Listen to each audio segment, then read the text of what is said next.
And welcome back to 120 Minutes. I'm Matt Pinfield here with Mark, Scott, and Tom from Blink-182. A little bit of their Oddville performance right there.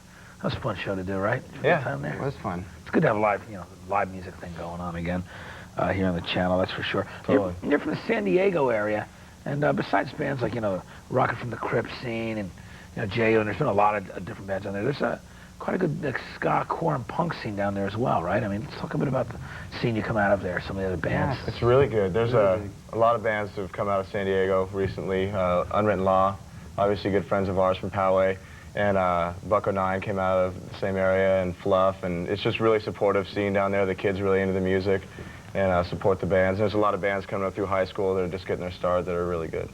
Yeah, it's good. So there's people coming out and supporting live music all the time then, out there, right? Yeah, that was one thing in San Diego. There was two different scenes. There's that Rocket Jehu scene that you're talking about. That's more the over 21 crowd, and then the punk ska thing, which was just really huge. It never really got any recognition until a few years ago. So it's really cool. It's all starting to happen. I mean, I guess that also has to do sometimes with labels being supportive, like Cargo, of course. Yeah. Putting out your first record through Grilled Cheese, and you know what I mean, and just bands getting the opportunity. And Tang, of course, doing Bucko 9 before. Right. So that's really helpful, and it's just great to see the indie labels really supporting it as well. Totally. Which is excellent. And a little more with Blink-182, but right now we've got the latest from Bucko 9, who we were just speaking about. The band appears on the new Duran Duran tribute album, which features covers by Goldfinger, East Plum, Real Big Fish, the Deftones, many more bands. And the record's hit stores on October 7th. They're also going to be doing a big concert in the Tower Records parking lot in the coming week and a half or so with a bunch of people, including all those bands opening, Less Than Jake, the guys you're touring with are on there too. And then Duran Duran are headlining the show and a lot. It's going to be interesting. In the meantime, though, check out the first video from the guys from Blink-182. Now, you re-recorded a couple of tracks that you had, one off an early demo, Degenerate and Lemmings, which was on a split 7-inch. Right. Re-recorded for Dude Ranch. Was it because you really felt not enough people had heard them? Were they favorites of yours? Bringing back the classics, man. That's really all it's about. A lot of people from San Diego were asking us why we didn't put Degenerate on the first record, and they liked it a lot, so we put on the new one. And Lemmings we just thought was a cool song, so we put it on the new one also. Just bringing back the hits, really. Yeah. Popular demand. It's crazy. We're really big in Lithuania, so it's like... Lithuania? How about Guam and Outer Mongolia? Are those big popular places as well? I think we're hitting them on tour probably later on this month. That's a good thing. Yeah. Now tell me a bit about Mark, who produced your record. He's a friend of yours that ended up playing on it as well. We knew him. We actually chose him through one of our favorite bands at the time. They're called Jimmy Eat World out of Arizona, and this emo band is just amazing. And people might know Mark Trombino from Drive Like Jehu, which is one of the classic emo bands of all time. Yeah. And so he had a lot of great reputation. So we chose him, and it turned out great. We thought at least. Yeah. Jimmy Eat World, people are really, there's been good press on them lately, and people are pretty excited about them. It's a great record. It's awesome. That's like a band that we kind of want to give props to while we can, because we don't really feel they got enough recognition for, they're like geniuses. So. Yeah. So that's the thing. You mean, are you talking about Jehu or are you talking about Jimmy?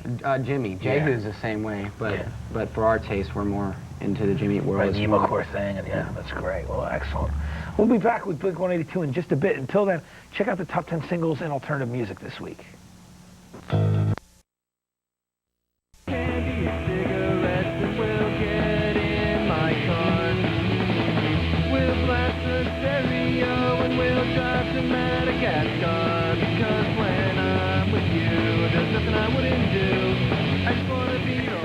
A little bit of M&M's from Cheshire Cat. You guys are laughing at it, right? Sounds like Morrissey in that one. Welcome back to 120 Minutes. I'm Matt Pinfield here with Mark, Scott, and Tom from Blink-182. Does it sound like Morrissey to you? Oh, it's just real soft and... Were you old Smiths fans at one point? No, it's just, you have to understand, like, when we... I like the Smiths. Yeah. When we got to that, I mean, we're super, we're stoked on our first album, but those songs are 5 years old. They're like the beginning of our career, and we've grown a lot, but, I mean, we're not, like, trying to downplay anything. But no. Right, it's like, and speaking of the Morrissey thing, there's been a couple of tribute outs. One of the Smiths is Dead, and it's a bunch of punk bands are on it. Like, really? A ton of all punk versions of like Shoplifters of the World. And, you know what I mean? Please. But I was thinking about that for a second. Speaking of which, you were called Blink when you first started out. Yeah. We still are, in the heart. Where did the 182 part come from? We really just made it up. There's no cool story. There's no hidden meaning behind it. We just picked a number. It's really cool because kids make up their own meaning. So we kind of tell all the interviewers, except the largest one, yours, of course.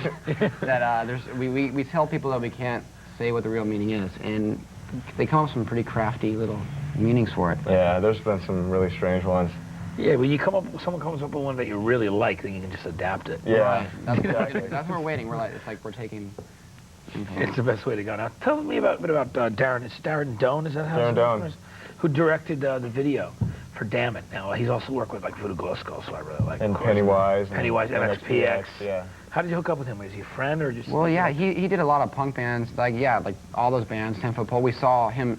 He saw those videos, and we met him. And if there's one person that knew our toilet humor and our immature thinking and all that stuff, he was the one. And so it really worked out to work with him on a video. Got our personality across, I think. Yeah. Yeah, I think it definitely worked in the video. There's no question about it. We'll be talking more with Blink-182 in just a bit. First, let's take a look at their latest video. This is it. It's from the album Dude Ranch. It's Blink-182 with Damn It on 120 Minutes. Welcome back to 120 Minutes. I'm Matt Pinfield. I'm here with Mark, Scott, and Tom from Blink-182. And this tour's been going great. Of course, you did 2 Warped tours, which was excellent. Around, man. You had a lot of fun. I know you don't. You had a lot of fun doing those Warped tours. A lot of bands that you love. Yeah. Yeah. It's the best tour around. It really is. And we were really, really stoked to be on it. Kevin Lyman, the owner, is just awesome, and it's really a pleasure. It's helped us out more than probably anything else has, with our band at least. Yeah, more people coming to see you live and check it out. Yeah, it's just great because, you know, smaller bands get a chance to play with the bigger bands, and everybody hangs out together. It's a real communal tour. Every night, Pennywise would throw a big barbecue, and everyone would eat food till like 3 in the morning, and Social Distortion started the gambling thing, and it was rad. We'd shoot CeeLo. Or so we observed. We observed that. They wouldn't let us leave our area. We had an area. We kind of caution taped off an area where we had to stay. No, one night I got a rib. One night it was good. Yeah, it was really good. Yeah, he managed to get a rib, and he almost got beat up. Really? Yeah, they weren't looking, and I just ran over and grabbed it. That's cool. And you know, also it's great to, I guess, play with bands that you've loved for a long time, like Descendants and Social D. Yeah, it was really and good then with to see Milo walking around. You know, it was cool. Actually, there's a funny story. Whenever I drink, I'll go find a band that I like Descendants, and just go off. And he's walking with Stefan, the guitarist, and how I go, Stefan's all, he's pretty drunk, isn't he? Yeah. He's all, yeah, because he won't stop telling me how much he loves my band. I know. It was bad, but you have to understand, Descendants to us, and it's just like, you can't get better than that. So. Yeah, we were saying, you know, they're one of the greatest bands, one of the most influential, I think. A lot of people realize now as one of the punk pop bands, really. Definitely. From that period. I mean, you know, Milo Goes to College, all those records, just, right? Yeah. It's great. Anyway, I just want to make a quick mention, too, that heard that show in Amsterdam, you guys did a Warped Tour. That was craziness. Pennywise show started a riot, right? We played with Pennywise, I think, more than any other band, and we've seen riots all over the world, but that 3 songs into it was the quickest one yet. 3 songs into it, and 10,000 people rushing the stage. Did they burn down a skate ramp or? Oh, it was so funny. A climbing wall. Yeah. And there was a security guard that tried to put out the fire. These people lit a big bonfire, and the security guard was trying to put it out.